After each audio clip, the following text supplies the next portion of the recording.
क्या एक नया वायरस फिर से हमें परेशान करने वाला है? क्या एक H3N2 नाम का वायरस फिर से हमें अब तंग करने वाला है? क्या स्वास्थ्य से जुड़ी समस्या पैदा कर सकता है ये नया वायरस?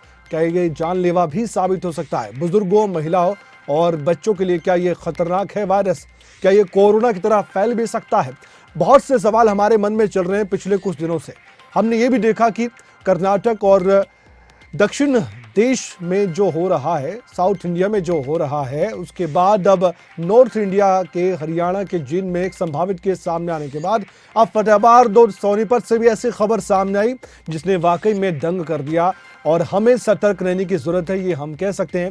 इसलिए आप हमारे साथ बने रहिए। अगले कुछ मिनटों में हम बहुत महत्वपूर्ण जानकारी आपके सामने रखना चाहते हैं, साझा करना चाहते हैं, ताकि आप H3N2 वायरस के बारे में जान सके। सबसे पहले हम आपको जानकारी देने जा रहे हैं कि हरियाणा में भी H3N2 वायरस का प्रकोप किस तरह से बढ़ रहा है। कहर हम इसलिए कह रहे हैं क्योंकि अब लगातार केस सामने आ रहे हैं। फतेहाबाद के बाद अब सोनीपत में भी H3N2 इन्फ्लुएंजा का एक केस मिला है। फतेहाबाद के बाद अब सोनीपत में भी ये केस मिला है।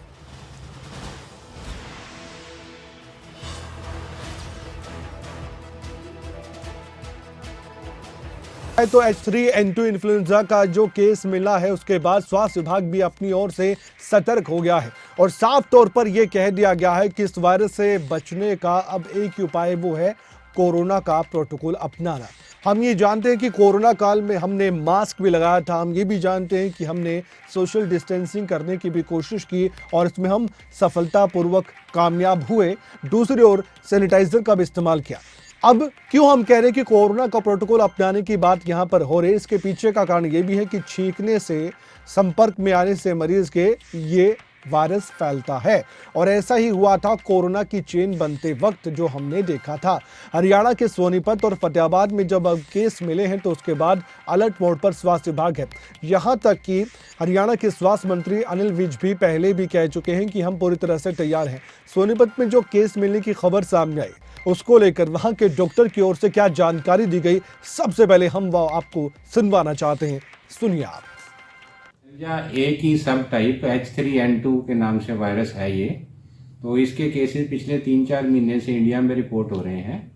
अभी सोनीपत में कोई इतने ज़्यादा केस नहीं है, ना सिम्टोमेटिक ना अदरवाइज कंफर्म्ड केस हैं। पिछले महीने एक केस रिपोर्ट हुआ था जो कि प्राइवेट सेटअप से रिपोर्ट आई थी लाल पैथ लैब की, वो भी पेशेंट अब ठीक ठाक है। और हमारे जहाँ हमने पूरी व्यवस्था कर रखी है इस तरह की, अगर कोई महामारी आती है उससे निपटने के लिए हम पूरी तरह से तैयार हैं। तो क्या लक्षण इसमें वही कफ, कोल्ड, सारी like symptom, influenza like infections, उसी तरह के केसेस होते हैं जो कि कोविड में प्रेजेंटेशन होती है, उसी तरह से ये केस प्रेजेंट करते हैं। लगभग बुखार के साथ मरीज आता है, खांसी जुकाम होती है। इसमें ही है वही कि किसी से हाथ ना मिलाएं, ठीक है, मास्क का उपयोग करें, डिस्टेंस बना के रखें, सोशल डिस्टेंसिंग। तो आपने सुना H3N2 इन्फ्लुएंजा का केस मिलने के बाद स्वास्थ्य विभाग अलर्ट मोड पर है और ऑक्सीजन की व्यवस्था के लिए भी अच्छे प्रबंध हैं, यहाँ पर यह दावा किया गया।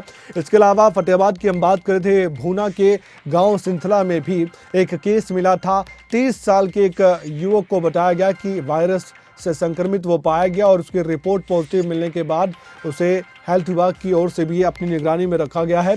युवक को अब आइसोलेट भी कर दिया गया है और शनिवार देर शाम को अग्रोहा मेडिकल कॉलेज से रिपोर्ट भी मिली। उसके बाद से स्वास्थ्य विभाग अपनी ओर से सतर्कता बरत रहा है।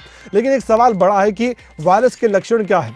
तो आइए आपके सामने वो भी जानकारी हम रखना चाहते हैं ताकि आप इस वायरस के बारे में सब कुछ जान सकें। इस वायरस के लक्षण आपके सामने यह है कि 92% मरीजों को बुखार की शिकायत रहती है। इसके अलावा 6% को दौरे पड़ने के भी लक्षण हैं, ये हालांकि बहुत कम है। 86% को खांसी होती है, सूखी खांसी भी महसूस होती है, ये भी जानकारी दी गई है एक्सपर्ट्स की ओर से।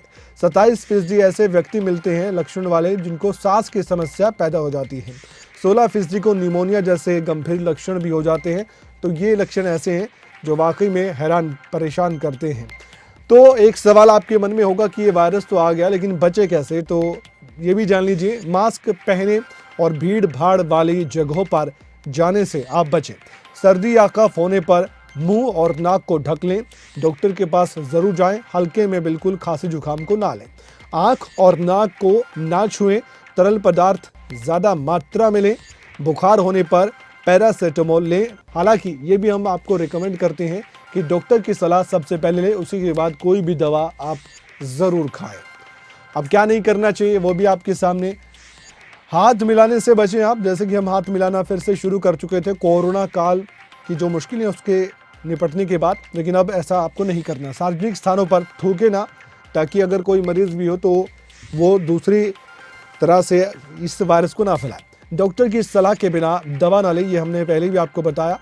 और किसी के साथ हो सके तो बैठकर खाना ना खाएं, क्योंकि ये जो लक्षण है वो किसी में भी मिल सकते हैं और ये अब वायरस फैल भी रहा है।